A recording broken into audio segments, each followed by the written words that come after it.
iPhone 15 is the best iPhone ever created. Not the best smartphone, not the best handheld device, but the best iPhone. After Mr. Jobs unveiled the first ever iPhone way back in 2007, it revolutionized the handheld device we know and use today. Now, before that, the QWERTY keypad or some stylus in handsets were something people used. Then came a big boom, the era of 2007, and QWERTY became the technology of the past as they were supposed to. Now, when I say this, that iPhone 15 is best iPhone, what do I mean by this? Does this mean that iPhone 15 is best in terms of daily usage, or that iPhone 15 is best in terms of great camera, or it means that iPhone 15 specs are unbeatable when you play high performance games like Call of Duty Mobile? Well, it may mean all of these, and yet people may feel that there are other better options, which is certainly true. For the same price point, you can buy flagships from OnePlus, Vivo, and Apple's nemesis dear Samsung. Moreover, the flagships from these rivals give the customers the ability to customize their own themes with respect to icons, and the best part is these rivals offer a 120Hz display instead of Apple's standard 60Hz for the base model of iPhones. When it comes to camera, Apple did update the base camera from 12 megapixels to 48 megapixels after Samsung continued trolling the prior for lacking basic features that had already been on an Android for over a decade now. However, no flagships from any of the rivals in the same price range did ever produce the crisp picture quality that Apple offered. Moreover, the image processing on iPhones coupled with the all-powerful bionic chips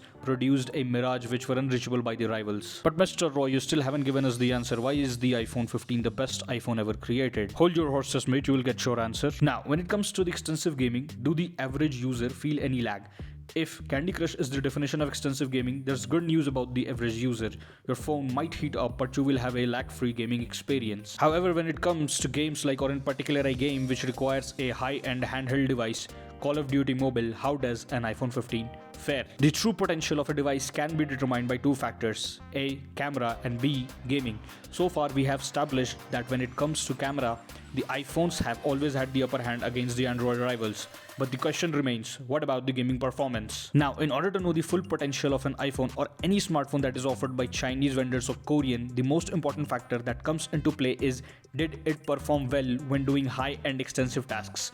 And what extensive task there is to do on an iPhone other than to play Call of Duty Mobile, which takes up to 30 gigabytes of storage in iPhone. So I logged into my account, and since this was a test being conducted and I didn't want to lose matches, I pursued the bot lobby instead of try-hard sweats in ranked lobbies. I played around 3 hours or so before the battery came on the verge of death. So when it comes to battery, I think Apple needed to do some more work before releasing the iPhone 15, but you know that already. Now let's backtrack to the gaming part. I will show you the video of the gameplay, the entire one match with some minor cuts because I didn't want the video to get lengthy. You can watch the video and see the graphics part for yourself. Even in medium graphics settings, the graphics look fantastic and there is no lag when using Mythic guns, which have so many virtual effects. But the real question is, if graphics are so smooth and so is the gameplay, one may wonder what FPS might the iPhone 15 give for Call of Duty players to have such a lag-free gaming experience. People may wonder it could be 100 FPS, 120 FPS, or even 240 FPS.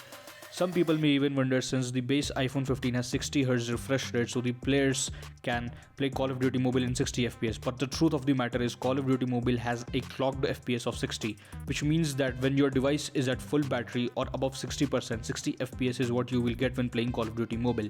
However, when the battery drops below 60%, so does the FPS. At around 30% of the battery, the FPS that I was getting was somewhere around 55. And nearly 55 FPS is what iPhone 15 rivals offer while playing Call of Duty Mobile.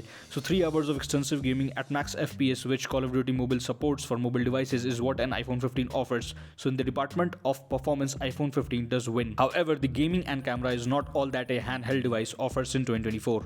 When it comes to multimedia consumption, watching your regular YouTube content, Apple TV or Netflix, provided you have the subscription for high video quality experience, the Super Retina XDR OLED display gives you that toned and brilliant color textures that will satisfy your visual needs for a brighter and crisp video entertainment. The 806 nits of brightness on the slider and a whopping 1643 nits of maximum brightness when exposed to strong outdoor lighting will give you a clear display of the text and colors on your device without straining your eyes. Also, the iPhone previous to the Model 15 had the same Model 13's chip with no improvement other than the size. So all in all, it's safer to assume that iPhone 14 does not stand in the race of the best iPhones ever created. Hence the talk about 15 based on the accumulated data and the major testing done by me, and also including the factor that iPhone 15 does have the dynamic island, which was introduced in Pro models of 14 but lacked in the base variant, is surely available on an iPhone 15, which makes it so much better than the Model 11, Model 12, Model 13 and the worst of all, Model 14. Moreover, the launch of iPhone 16 did decrease the price for the 15 model, so also the fact that it comes with the cool dynamic island feature, and how could I miss on the Type-C cable, along with all the other features that I presented to you with this crisp crisp explanation on most, if not every wise, makes an iPhone 15 the best and sophisticated iPhone ever created. Now, you could disagree with me, that's totally fair, but as per my conclusion, this is where I stand. Not with 13, not with 14, not even with 16, but with model 15.